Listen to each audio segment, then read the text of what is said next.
ಮನುಷ್ಯರಂತೆ ವನ್ಯಜೀವಿಗಳು ಕೂಡ ತಮ್ಮ ಮರಿಗಳಿಗೆ ಹೆಚ್ಚು ಮುತುವರ್ಜಿಯನ್ನ ತೋರಿಸುವಂಥದ್ದು, ಅವುಗಳೊಂದಿಗೆ ಆಟ ಆಡುವಂಥದ್ದು, ಅವುಗಳ ಸುರಕ್ಷತೆಯನ್ನ ನೋಡಿಕೊಳ್ಳುವಂಥದ್ದು, ಅವುಗಳನ್ನ ಕಾಪಾಡಿಕೊಳ್ಳುವಂಥದ್ದು ಮನುಷ್ಯನ ರೀತಿಯ ಆ ಸಾಮರ್ಥ್ಯವನ್ನ ನಾವು ಪ್ರಾಣಿಗಳಲ್ಲಿ ಕಾಣಬಹುದಾಗಿದೆ. ಯಾವುದಾದ್ರೂ ಆನೆಗಳ ಹಿಂಡಿನಲ್ಲಿ ಒಂದು ಮರಿ ಇದ್ರೆ ಸಾಕು, ಆ ಮರಿಯ ರಕ್ಷಣೆಗೆ ಇಡೀ ಹಿಂಡು ನಿಂತ್ಕೊಳ್ಳುತ್ತೆ. ಅದೇ ರೀತಿ ಹುಲಿಗಳು ತಮ್ಮ ಮರಿಗಳ ರಕ್ಷಣೆಯನ್ನ ಕೂಡ ಅದೇ ರೀತಿ ಮಾಡ್ತವೆ ಮತ್ತು ಮರಿಗಳೊಂದಿಗೆ ಆಟವನ್ನು ಕೂಡ ಅದೇ ರೀತಿಯಾಗಿ ಆಟ ಆಡ್ತವೆ. ಆ ರೀತಿಯಾದಂತಹ ದೃಶ್ಯಗಳು ಚಾಮರಾಜನಗರ ಜಿಲ್ಲೆಯ ಬಂಡೀಪುರದ ಸಫಾರಿಯಲ್ಲಿ ಆ ದೃಶ್ಯಗಳು ಕಂಡು ಬಂದವು.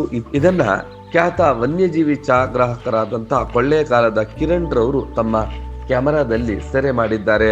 ಆ ದೃಶ್ಯಗಳು ಮನಮೋಹಕವಾಗಿದ್ದವು. ಹುಲಿಯೊಂದು ತನ್ನ ಮರಿಯೊಂದಿಗೆ ಆಟ ಆಡ್ತಾ ಇದ್ರೆ ಆ ಮರಿ ಹುಲಿ ತುಂಟಾಟ ನಡೆಸ್ತಾ ಇದ್ದಂತ ಆ ಎಲ್ಲ ದೃಶ್ಯಗಳ ಆ ಒಂದು ಜಲ ನೋಡೋಣ ಬನ್ನಿ.